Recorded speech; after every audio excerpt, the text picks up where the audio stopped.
My ex-husband cheated on me with my sister. A reflection on 6 years later.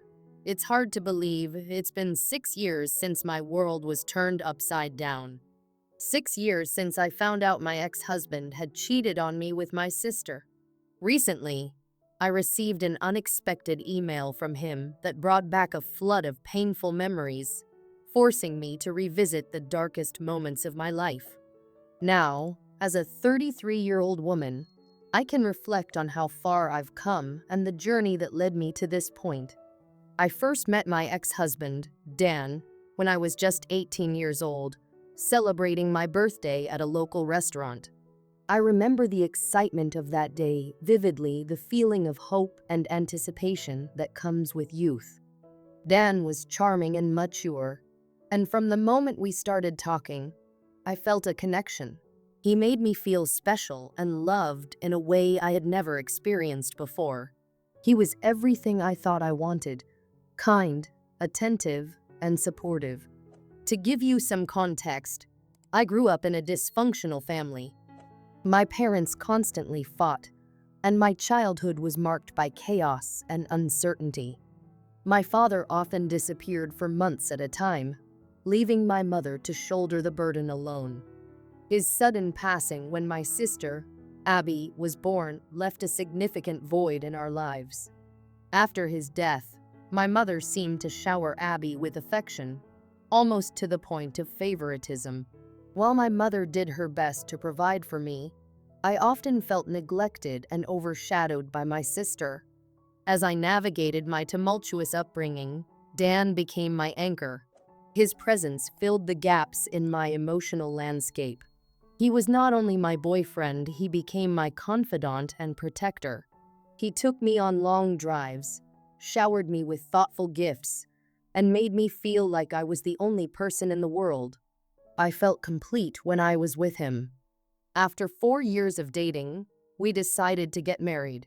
I was eager to start a family, but Dan encouraged me to pursue my master's degree first. He believed that we should establish ourselves financially before considering children, which made sense to me at the time. For 5 blissful years, our marriage felt like a fairy tale. We laughed, traveled, and built a life together. But then, the unthinkable happened. I discovered that Dan was cheating on me with Abby. The revelation shattered my world. It all began when he concocted a story about going out of town for a week. Instead, he had booked a hotel room to spend time with my sister, who had just turned 19. I felt like the ground had been ripped from beneath me when I learned that the affair had been going on for 6 long months. The discovery was devastating. Abby and I had always been close. I had loved and cared for her like a sister should. How could she betray me like this? How could Dan, the man I trusted, do this with my sister? I confronted him, my heart racing and tears streaming down my face. I asked him how he could do this to me, and he coldly replied that he no longer loved me. He claimed I didn't give him enough attention and that I had changed. I felt as if I had been punched in the gut. Amid the chaos, I learned that I was pregnant. The stress of the situation was overwhelming, and tragically, I lost the baby. It felt like my world had crumbled around me. Dan didn't even care enough to come to the hospital. Instead, he was off having a weekend getaway with Abby, living a life that felt so distant from mine. Looking back, I should have noticed the signs. Abby had always been a bit too touchy with Dan, and there were moments when I caught him staring at her in a way that made me uncomfortable. My instincts had been telling me something was off, but I had chosen to ignore them. My mother, as usual, sided with Abby, telling me to make peace with the situation. I felt utterly alone, grappling with the loss of my child, my husband, and the only family I thought I could rely on. At my lowest point, when I felt completely abandoned, my best friend, Tina, came to my rescue. She was moving to another state and offered me the chance to start fresh with her. I accepted without hesitation, eager to escape the painful memories tied to my hometown. By that time, I was already divorced, and I knew I would likely run into Dan and Abby in our small community, but I was willing to take that risk for a new beginning. Adjusting to life in a different state took time, but gradually, I met some wonderful people who helped me heal from the trauma I had experienced. Their kindness and understanding provided a support system I desperately needed. A year after moving, I met Tony, my now husband. I was hesitant to open my heart to him, still wary from my past experiences, but he patiently showed me that he was trustworthy and genuinely cared for me. Tony was everything I had hoped for: compassionate, supportive, and respectful. He made me laugh and feel valued. It felt like I was finally beginning to heal.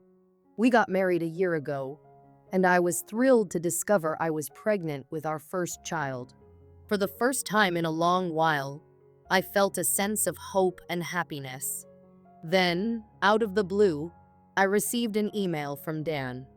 The moment I saw his name in my inbox, a rush of emotions washed over me. I hesitated to open it, afraid of what it might say, but curiosity got the better of me.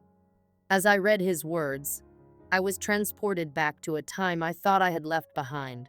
He expressed that he missed me and was unhappy with Abby. He claimed she was rude and didn't treat him the way I had. He even mentioned that she had cheated on him multiple times, including with his cousin. The irony was almost too much to bear. In his email, Dan asked if we could try again to rebuild the family we once had. I felt a mix of pity and amusement at his desperation. How could he think I would consider going back to him after everything he had done? I realized that the grass on his side was not greener, it was brown and withered. I took a deep breath and decided to respond, hoping to put this chapter behind me once and for all. Dan, I wrote, I'm sorry to hear you're suffering, but there's no way I would ever be with you again. There was a time when I might have taken you back in a heartbeat, but that girl died the day I lost our child while you were with my sister. I called you then, but you never picked up. I am now married to a wonderful man who loves and cherishes me. I'm expecting our first child. Please do not contact me again. You made your choice. You chose my sister over me. I don't care how she treats you now. You don't deserve loyalty or respect. I have moved on and built a new life. It's time for you to do the same. I hit send, feeling a weight lift off my shoulders. It was time to reclaim my life and cut the last ties that connected me to the pain of my past. Less than an hour later, I received a response from Dan. He said he was foolish enough to believe I would wait for him, and he referred to me as his baby doll. I cringed at the term that once felt affectionate. Now it felt utterly repulsive. Shortly after, I received emails from my mother and Abby congratulating me on my pregnancy. My mother seemed excited about becoming a grandmother, and Abby chimed in, eager to be the cool aunt. It was infuriating to witness their apparent amnesia regarding how they had treated me during my darkest days. I cried for a long time, feeling the weight of betrayal and disappointment. Reading through the supportive comments from others, I began to process the pain. Many people pointed out that both Abby and I had been manipulated by Dan, and it left me feeling foolish and angry. I knew I shouldn't direct my anger toward Abby, but she was old enough to understand that having an affair with a married man, especially her sister's husband, was wrong. I decided to block all of them. I was 5 months pregnant, and I didn't need the added stress of their drama in my life. Tony was my rock through it all. He comforted me, holding me close as I cried. He reassured me that I was safe and that we were far from my past. As I began to calm down, I thought about how I could provide a more comprehensive update for everyone who had supported me. The email from Dan had hit me hard, triggering flashbacks of everything he had done. After I sent my reply, I received 2 additional emails from my mother and sister on my old address, an account I rarely used. I was shocked they knew about my pregnancy. I had kept a low profile and hadn't posted any baby bump pictures online. Tony was right there with me as I broke down again. He held me tightly, reminding me that we were hundreds of miles away from my family. He took me out for ice cream, a comforting gesture that brought a little joy back into my day. As we sat there, I expressed my fears that my mother and sister might try to invade our lives or demand to see our baby. I couldn't bear the thought of them trying to impose themselves on my new family. Tony reassured me that he would do everything in his power to protect our family. He even offered to consult with his uncle, a police officer, to ensure we could take any necessary precautions against unwanted visits or harassment from my family. It felt good to know I had someone in my corner, someone who truly understood my pain and wanted to keep me safe. As for daycare, we decided not to put our daughter in one right away. I wanted to focus on caring for her and healing from the birth, and I was fortunate enough to have enough savings to manage this. My in-laws have been incredibly supportive, offering to help out whenever they can, which made me feel grateful and loved. Throughout this journey, I've realized how important it is to surround myself with good people. Tina and her wife, Jenny, have been like family to me. Their friendship has been a lifeline, reminding me that I'm not alone in this world. They've seen me at my lowest, and they celebrate every little victory with me. I don't know what the future holds, but I'm finally surrounded by love and support, something I missed growing up. It's a strange feeling, building a family with Tony and knowing that my past will never define my future. As I sit here, reflecting on my journey, I realize that healing takes time, but it is possible. I am stronger than I ever believed I could be. Now, as I prepare to welcome our daughter into this world, I am filled with hope and excitement. I can't wait to shower her with love and support, ensuring she grows up knowing her worth. My experiences have shaped me, but they will not dictate the kind of mother I will be.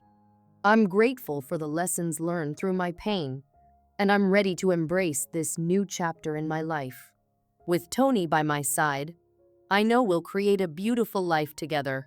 I'm eager to share our adventures with our little one, to teach her the value of love and resilience. As the days go by, I find solace in the idea that I've finally taken control of my narrative. I'm no longer the girl who allowed herself to be mistreated. I'm a woman who has fought for her happiness and carved out a new path. I look forward to making memories with my family, building a life filled with laughter, love, and joy. With every passing day, I feel a little more at peace, a little more hopeful, and a little more ready to embrace whatever comes next. If something significant happens, I'll keep you all updated. Right now, I'm in a very precarious situation. My ex-sister-in-law and mother are both blocked, so there haven't been any developments since my last story. Recently, my husband's 15-year-old nephew put his hand on me while I was sleeping. I'm terrified of what this means for me and for this family. If I tell anyone, it could destroy everything my husband has built with his family. My husband, who I love dearly, received a job offer overseas for a month, which left me feeling a bit vulnerable living alone in our house. To be honest, I had always thought I would be independent and strong, but the reality of being alone in a new town proved to be more daunting than I anticipated. My sister-in-law, sensing my discomfort, suggested I stay with them in their guest room. I genuinely love my husband's family. They welcomed me with open arms, embracing me despite my troubled past.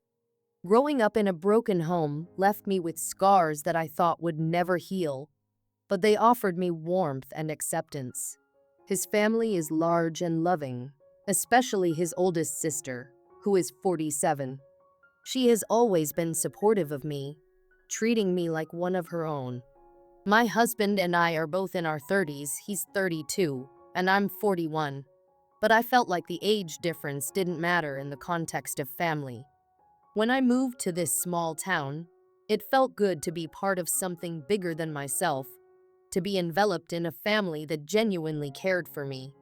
During my husband's time away, things seemed to go well. I missed him terribly, of course, we spoke a couple of times a day. He's my rock, and I relied on those conversations to help me through the loneliness. Being a night owl, I often stayed up late while everyone else went to bed early. I found comfort in the quiet of the house as I watched House of the Dragon. However, one night, I must have fallen asleep on the couch while watching my show. When I woke up, I was disoriented, the dim light of the living room barely illuminating the space. To my shock and horror, I felt my husband's nephew's hand under my shirt. My heart raced as I realized what was happening. I pushed him away, desperate to understand why this was happening. But he wasn't deterred. He pressed my mouth shut and shoved me back into the couch, hitting me in a way that was both frightening and confusing. He told me to stop moving, but I couldn't just lie there. In a panic, I reached for a glass on the coffee table and swung it at him, hitting him hard. The sound of shattering glass filled the air, and his grunt of pain seemed to echo in the room. I couldn't believe this was happening. Moments later, my sister-in-law must have heard the commotion because she rushed downstairs. The expression on her face was a mixture of concern and anger. She started hitting him and ordered him to go to the guest house. She likely wanted to check on his injury since he was bleeding from where I had hit him. After she dealt with him, she took me to the bathroom because I had wet myself in fear and cut my hand on the glass. I was mortified, feeling small and ashamed. She handed me a towel and some bandages, her demeanor shifting as she realized the gravity of the situation. Later, she gave me sleeping pills to help calm my nerves and stayed with me in the room, though I could tell she was shaken by what had just transpired. When I woke up the next day around noon, the house felt eerily quiet. My sister-in-law was the only one home, and I could sense a palpable tension in the air. She looked at me with disappointment in her eyes, and my heart sank. "I can't believe this happened," she said, her voice laced with disbelief. "I opened my home to you, and you used my son." The accusation cut deep. I knew I hadn't done anything wrong, but her words made me feel like a pariah. I pleaded with her, reminding her that she had seen everything that had happened. "You know the truth," I exclaimed, tears streaming down my face. "He assaulted me." But she shook her head. "I didn't see anything, and you know nobody will believe someone like you." Her words felt like daggers, and I started to panic. "What will the family think? You can't just leave," she insisted, blocking my way. I broke down, crying and begging her to let me go. I promised I wouldn't say anything. Now that I'm home, I'm at a loss about what to do. This could destroy everything. My husband loves his family and holds them in high regard. I couldn't shake the fear that he would resent me for breaking apart his family. What if he didn't believe me? What if he chose to side with them instead? He won't be back for 3 weeks, and by then, my black eye from where he had hit me will probably be gone. Edit. I'm sorry for the confusion about my nephew's age. He's 15 and will turn 16 soon. I realize now that I messed up the math. Edit 2. Thank you for your support. I want to clarify that I spoke with my husband during our usual bedtime call. I broke down and told him everything. When he saw my face on FaceTime, I could see the shock and hurt in his eyes. He told me to pack a bag and wait for his friend to come and pick me up. He said he never wants me to be home alone again. My husband and I have been married for a little over a year, and we've lived in his hometown for just a few months, so I don't know many people here. He suggested I stay with his friend's family. They're good people. He's flying home tomorrow. and I'm grateful that he's taking this so seriously. Update. Hi everyone. I'm using this throwaway account again. I want to thank this online community for the support I've received. I wouldn't have had the courage to tell my husband if it weren't for you. Initially, I thought I could just keep this quiet and move on, but that wouldn't be fair to anyone involved. I won't be responding to DMs because I want to avoid the sick and abusive messages I received last time. I'll gladly answer questions here, but I plan to delete this account after this update. To address some concerns. My husband believed me without hesitation because, apart from the bruises on my face, he's always trusted me. I've never given him any reason to doubt me. Regarding why I wasn't independent enough to live alone, I recently moved from a bustling city to a smaller town, and living alone in a big house felt daunting. My husband suggested I bond with his family while he was away, but I never expected anything like this to happen. He came home the day after my last post, visibly shaken. The moment I saw him, my heart swelled with relief, but I could tell he had been crying. He called his sister, demanding to know what had happened. When he arrived home, he asked me if I wanted to press charges against his nephew. He wanted me to do it, but only if I felt ready. His sister tried to shift the blame onto me, saying I shouldn't have put myself in that situation. But he wasn't having any of it. He confronted her, asking why she wasn't more concerned about her son's actions, about how he had escalated to hitting a sleeping family member. He demanded to know why she gave me sleeping pills, and the tension in the room was thick. I felt like I was stuck in a nightmare. I didn't want to hurt him, my husband told me, his voice breaking. But we have to protect the family. This isn't right. He also spoke with his nephew, and I could tell he was heartbroken by what he heard. His nephew showed no remorse, trying to justify his actions. I was just trying to wake her up. The couch isn't comfortable, he said, as if that made it okay. In the days that followed, we filed a report. Honestly, I didn't know what would come of it, but I wanted to make sure it was documented. I felt an overwhelming sense of relief that I had taken a stand. But soon, I learned that my husband's brother had called him to yell and accuse him of ruining the family's reputation. It was the beginning of a smear campaign against me, and I braced myself for the fallout. My husband stood by my side through it all. He told them my side of the story, but I didn't know who they would choose to believe. With 6 siblings, this could turn into a family drama I had never imagined. My husband loved his nephew, but he knew he needed to speak out. He believed his nephew needed help, but not the kind his parents were offering. They were enabling him, and my husband felt a sense of urgency about addressing this before it escalated further. For the first time, I saw the toll this was taking on my husband. He had always been strong and supportive, but now he was quiet and distant. I felt an immense guilt wash over me. I didn't know whether to apologize for what happened or to reassure him that I never meant for this to come between him and his family. I waited until I found the courage to speak with him, and when I finally did, he looked surprised. Tears filled his eyes as he said, "I'm the one who is sorry. You didn't deserve this. I thought I was giving you the family you always dreamed of." His confession hit me hard. I wanted to heal from this experience, but I also wanted my husband to heal. I didn't want this incident to define us or our relationship. We discussed moving back to the city where I felt more secure, but I knew that would also be a big change for him. Leaving behind my job as a preschool teacher felt daunting. I had only been there for a few months, and I loved working with the kids, but I knew it was the right choice. Finding another job shouldn't be too difficult, but I couldn't help but feel a sense of loss.